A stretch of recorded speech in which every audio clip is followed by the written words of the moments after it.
Hello, and welcome back to another video, everybody. Today is going to be a continuation of our last video with the BlueBook SAT full-length practice test. We're going to do Module 2 this time. This is practice test 9, so let's get right into it. Alright, so just like before, I'm going to be going through it blind, and I'm going to be explaining my answers. So let's do it. First, k plus 12 is equal to 336. What is the solution for the given equation? This is very simple. K12, we're going to do a regression here, because it'll give us an exact number. And our number's 324 here, so B. What length in centimeters is equivalent to a length of 51 meters? So we have to convert 51 meters to centimeters, which is kind of interesting. It's just going to be 51 multiplied by 100. So we have 5,100 centimeters is equal to 51 meters.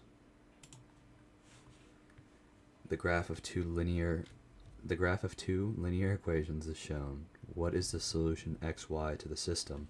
Well, the solution is going to be where they cross, and here it looks like it's going to be 2, 2. Or 2 on the x and 2 on the y is where they intersect. I don't know how these are SAT questions. These don't look very difficult. The graph of an exponential function f is shown where y equals f of x. The y-intercept of the graph is 0, comma y. What is the value of y? Well, if 0 is x, so it's going to be right here. And the y-intercept is just stating y. It's going to be 3. The bar graph shows the distribution of the number of students in each of four extracurricular activities at high school. How many more students are in drama than chess? So how many more students are in drama than chess? We're going to take drama and subtract it by chess, and we can get our answer, but it's just 10. It's obviously just 10 here. Which expression is equivalent to 8x multiplied by x take away 7 take away 3x multiplied by x minus 7, where x is less than 7, or x is more than 7 here, sorry, and 2x minus 14. See, what would I do in a situation like this? I don't really know how to solve this, but we know x is going to be more than 7, so I'm going to just plug in a fake number for x, say like 8 or something. And I'm going to do, well, that's what I'm going to do, yeah. So we have 8 multiplied by 8, 64. 64 multiplied by x minus 7, closed 3. But we know that x is already 8, obviously. 3. Just plug in a fake value here. 61, and we're going to do this all over a 2, 8 minus 14. We get 30.5, and we're just going to have to find the same place, or the same answer for one of these. So 8 take away 7 over 5 is obviously not going to be 30, but just for proof of concept, 80 multiplied by 8 take away 3 all over 2 gives us our answer that we were looking for of 30.05.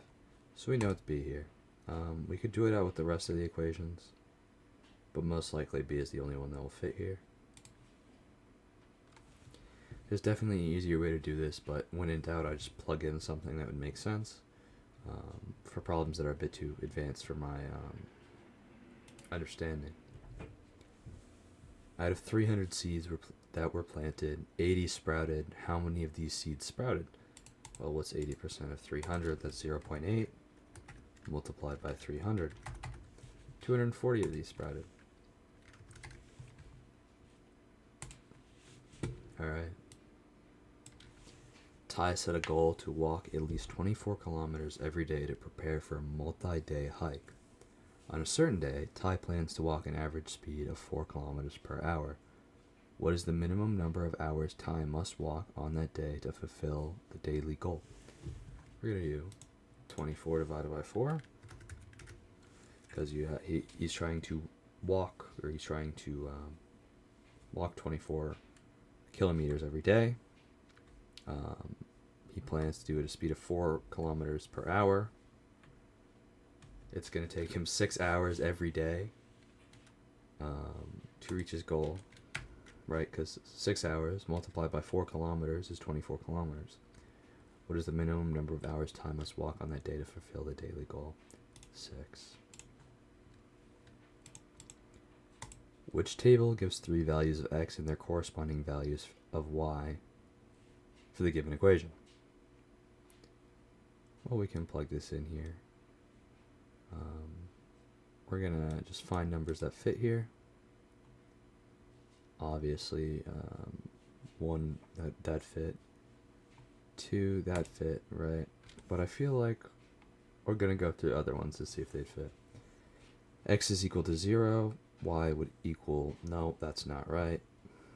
X is equal to 0 wouldn't be 2. X is 0, Y is 0, no, that wouldn't work either. So it looks like A is our only answer here. Very easy, just plugging in.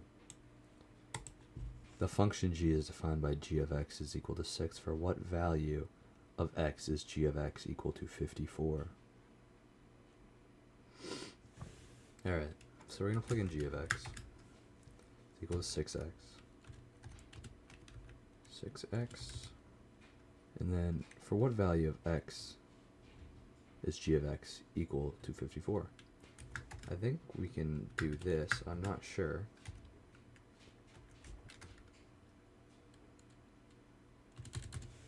Maybe hit him with a little regression. 45, 1. Well, would x be 9? Let's make this a y variable, and let's do regression. 9. 54, that would make sense. Function g is defined by g of x is equal to 6. For what values of x is g of x equal to 54? Well, it would just be 9.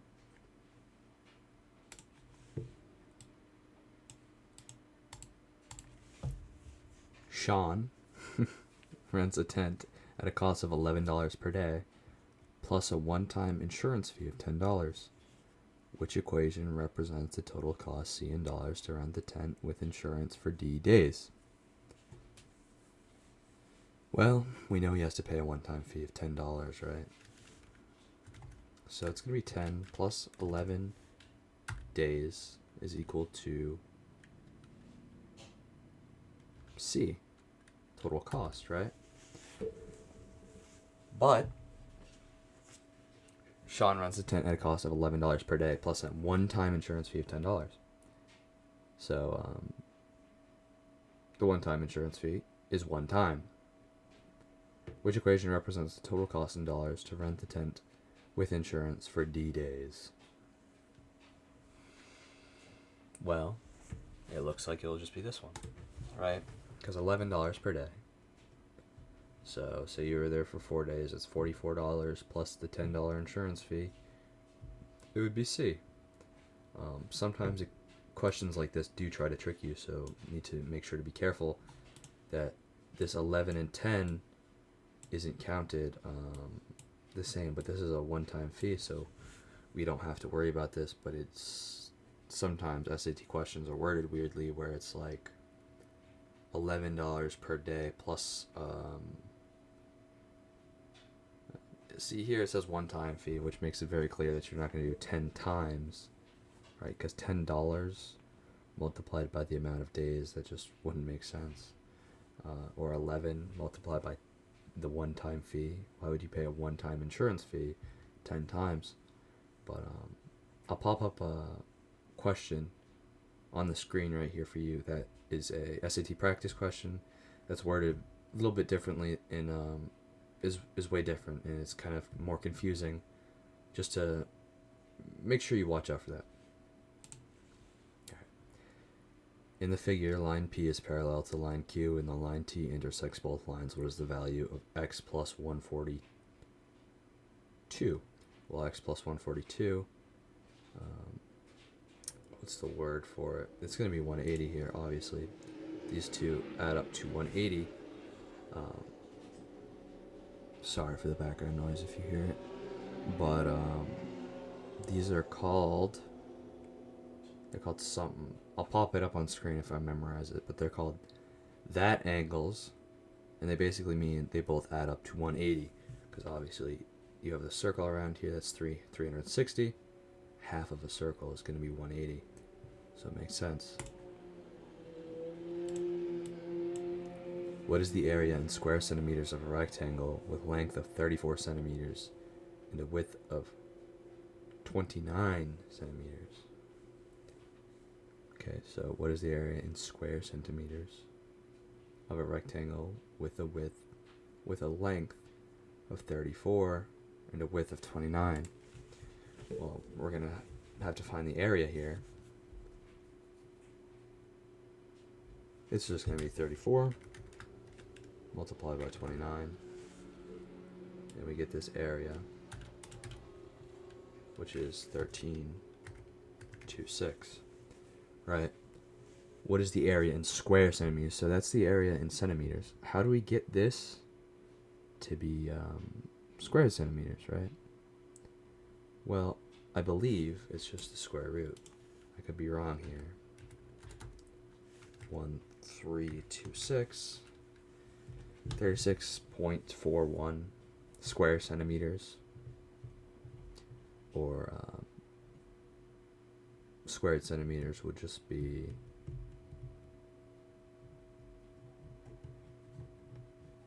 I don't know, centimeters to the second. I mean, I assume it would be it's either 1326, which I'm a little bit more confident about as an answer, as opposed to 36.14 or 36.41. What is the area in square centimeters of a rectangle with a length of 34 centimeters and a width? So the area in square centimeters, we're going to take a look at our reference sheet real quick.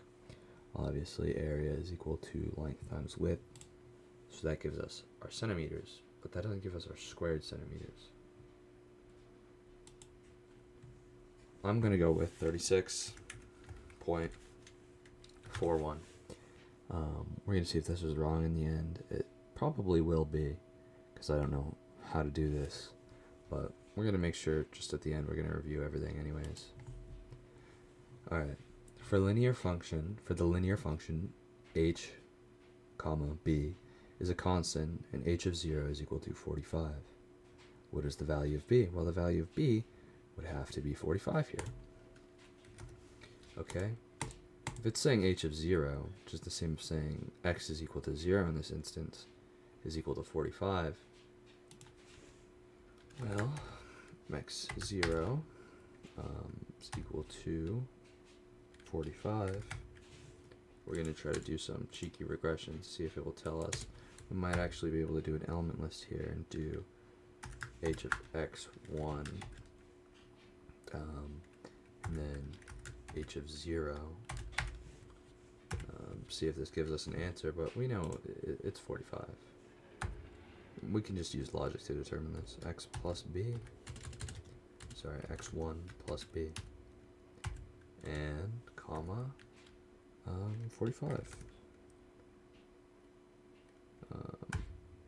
Here it gives us pretty weird values. Assuming that x is 1 and h is 2, it doesn't really understand, right? So I know the answer is 45. I don't know how to do it in the calculator, but 45 makes sense if usually h of x is equal to x plus b, and h of 0, replacing the x in the equation with 0, is equal to 45. It must mean b is 45. What is the equation of a line that passes through the point 0, 5 and is parallel to the graph of y is equal to 7x plus 4? Well, we're going to put a little dot here, right? And we're going to do y is equal to 7x plus 4. Obviously doesn't go through the point. We're going to keep going until we find one that does go through the point. Obviously not that one. Oh, that looks very promising. To confirm this, yes. So, in a linear equation, y equals mx plus b, b is the y-intercept. If we wanted to intercept at 0, 5, it would make sense that there would be plus 5 at the end.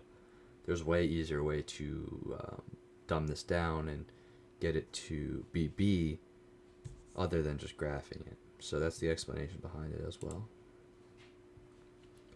And the shaded region shown represents the solution to an inequality, which ordered pair xy is a solution to this inequality.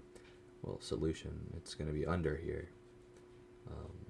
-5, -6 is not under here. -2, +5 is not under here. 1, 4 is not here. 6, -2, however, is a solution to the given inequality.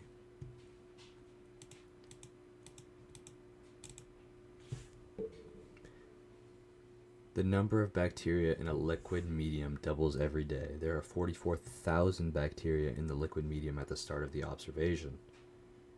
Which of the following represents the number of bacteria Y in the liquid medium T days after the start of the observation?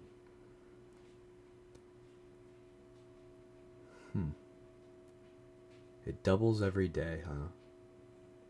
Well, to do this, we can plug in some fake numbers. We're gonna first do 1/2, 44, 0, 0, 0, and then to the t power, right? So the amount of days, this wouldn't make any sense, would it? But say there was 2 days, what would y equal, right? y1, 2 days. Whoa, that looks like a very big number that y would not equal. The number of bacteria would not equal that. Alright, how about 2? That's also a very big number. That wouldn't make any sense either. Okay, how about 44,000? And then here, we have 1/2. 110,000? Getting closer to a number that makes kind of sense. Not really, though. 177,000. Now, what this is making me think is we're going to have to put in a number of days that is not 2. We're going to have to put in a number of days that is 3 or something. Alright, and we're going to have to do the math manually here. So, the number of bacteria in a liquid medium doubles every day. Okay, so you start with 44,000. After 2 days, it's 88,000. That 88,000 will turn into 176,000 3 days out. Or, this is 1 day, this is day 2. This could also be the case. So I'm going to plug this back in because I feel like I missed something here. 44,000. 1/2. And then to the power of 2 days. 3 days. That doesn't make any sense, does it? The number's supposed to get bigger as we add more days. So 44,000 to 2. Yes, I was correct. This indicates 1 day. This indicates 2 days. After 2 days, it's going to be 176,000, so it's D. We have 5 more questions left with plenty of time. Sorry if you see a cut there, I'm not cheating. My mother came in and she was wondering if I needed anything. But the product of a positive number x and the number that is 8 more than x is 180. What is the value of x? Alright, so the product of a positive number and x is the number that is 8 more than x is 180. This is very confusing. We can do this in an element list to understand it better. So the product of a positive number x, so x is a positive number, and the number that is 8 more than x, so 8 plus x plus 8 times x is 180. Because the product of a positive number x and the number that is 8 more than x is 180. Alright, this makes sense. We gotta find y, right? So let's do it. 180 we're gonna signify is equivalent to, well, what's x plus 8? X plus 8, right? X plus 8. Well, we could actually just say here, we're going to do this. Y1 is equivalent to x plus 8. Okay. And then we're going to say 180 here. Now we're going to say 180 here. 180. And we're going to say x1 multiplied by y1 is equal to 180. What is the value of x? Well, the value of x is 10 here. It gives us 10. So does this make sense? y1, or y, which is the number that we don't know, the number that is 8 more than x, is y. So x plus 8 is equal to y1. But the product of these two numbers is 180. Alright? So the product of a positive number x and the number that is 8 more than x is 180. So x1 multiplied by y1 product is 180. It's 10.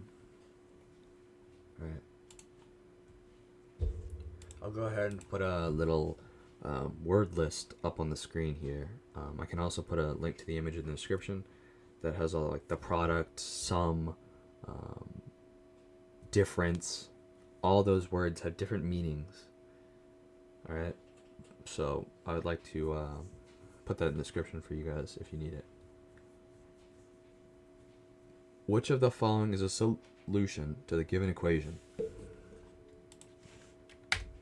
We're just going to plug in every single one because it's really not a problem.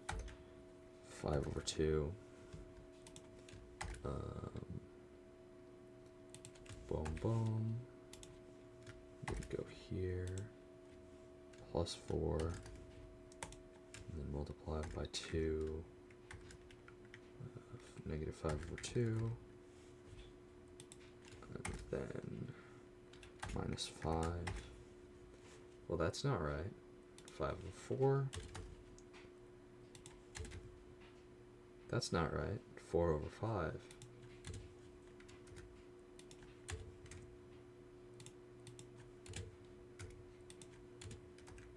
Oh, 4/5 it is.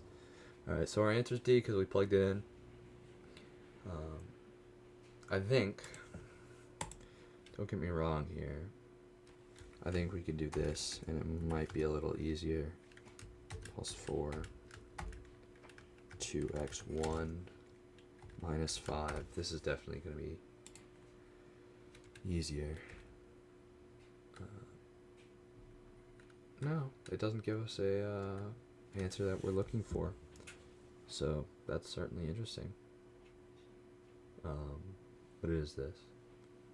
It's substituting weird things in for x that it is not. X is not this. So, yeah. 4/5 is right. We might, with the zero product property rule, we know that one of these has to be 0, right? A way to do this actually might be to do something like this. 5x1 plus 4. And then 2x minus 5.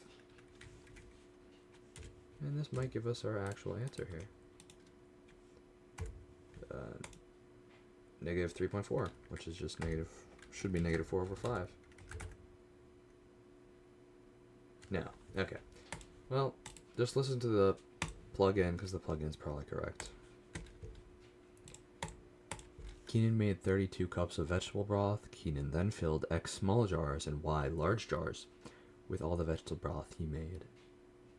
The equation, 3x plus 5y 32, represents this situation. Which is the best interpretation of 5y in this context? Well, y, we know we're talking about large jars, and we know we have cups here. So it's probably the amount of cups times large jars. It's not the number of large jars he filled, but it has to do with large jars. The total number of cups of vegetable broth in the large jars would make more sense.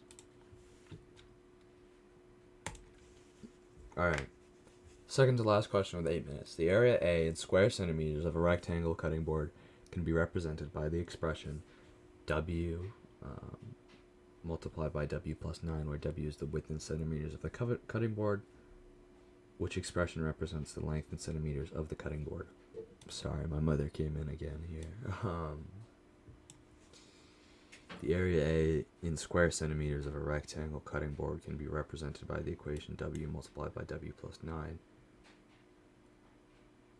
Rectangle. So we're looking for a rectangle, which is area is equal to length times width, where W is width, so this width multiplied by width plus 9, that's kind of interesting.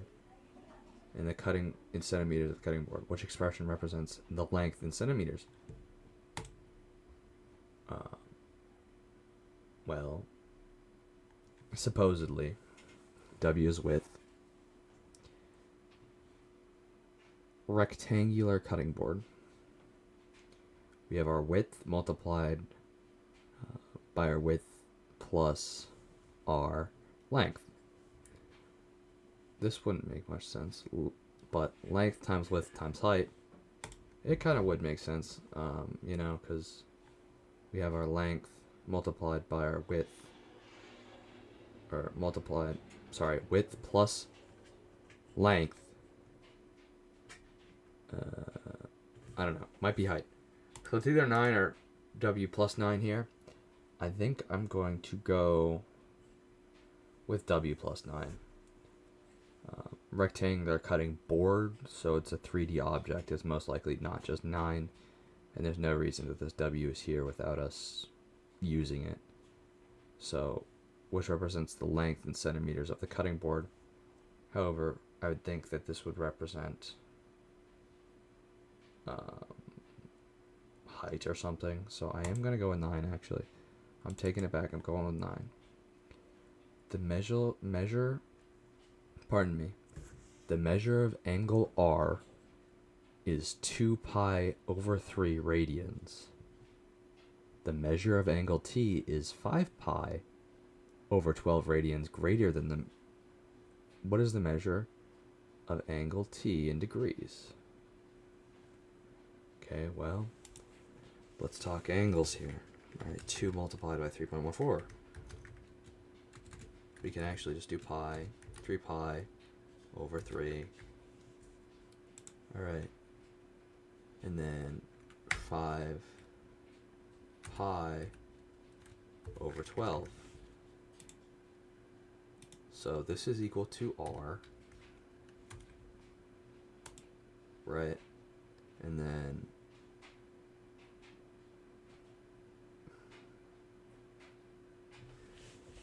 the measure of angle T is 5 pi radians greater than the measure of angle R. So this is just going to be this plus 2 pi over 3. 2 pi over 3. So 3.4 radians is how many T is. This is equal to T, right? I'd prefer just getting the numbers. Now, how many radians are in a circle? There's around 6 radians in a circle.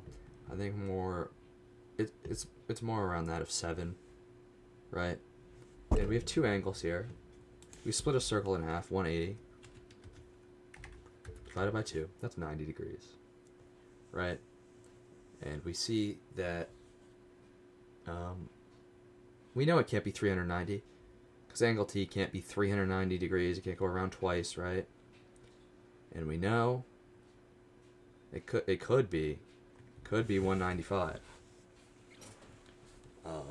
So what I'm leaning on is it's either 120 or 195. All right. So this is the measure of 2 radians. 2 radians. How many radians are in a circle? Well, you have the radius. You have a reference sheet right here. We're going off circumference, so 2 pi 6 times r. So it's like 7 or 3.14. 3.14. 2 times. There's 6.2 radians in a circle. All right. And we have r takes up about 2. So 6.2 take away 2. It's 4.2. All right. We have 4.2 radians left. Angle T takes up 3.4 of them. Right. What am I thinking? What am I thinking right now? Wait. 6.2. That means that 3.1 is 180 degrees. Okay, if there's 6.2 radians, that means 3.1 is equal to 180 degrees. Okay, and T is 3.4, so we know it equals a little bit more than 3.1, or a little bit more than 180. That's my thinking. Boom. We're submitting it. I'll see you at the test results. Alright, so we're here at the scores. It looks like we got 2 wrong, which is alright. I wonder if they were the ones that I was thinking. I was thinking the square one, and then also the weird one that was like length times width with the W. But we got 1 through 8 correct, and then 9 through 12 correct, and we did get 13 wrong. So what is the area? Oh, it was the square centimeters one we got wrong of a rectangle, 34 centimeters, and a width of 29 centimeters. Correct answer is 986. Area A is given by length times width, right? We didn't even get 986 for length times width, which was weird. We got like 1500 somehow. I'm not sure how we got that. And then it's just the area there.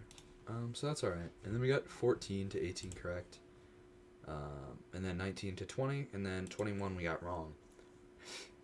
Which was the cutting board one. And it was D. I was thinking it was D for a little bit. Just because the way it's set up is kind of weird. It is given that the expression W multiplied by W plus 9 represents the area in square centimeters of a rectangle of cutting board, where W is the width and the centimeters of the cutting board. The area of a rectangle can be calculated by multiplying its length by its width. This follows the length in centimeters of the cutting board is represented by the expression W plus 9. So this makes sense. It was just very confusing, however, because W plus 9, it's very weird if length and then width is just, it's very weird. But that makes sense. That's all we got right and wrong. I hope you enjoyed this video. I hope you maybe learned something. Yeah, thank you.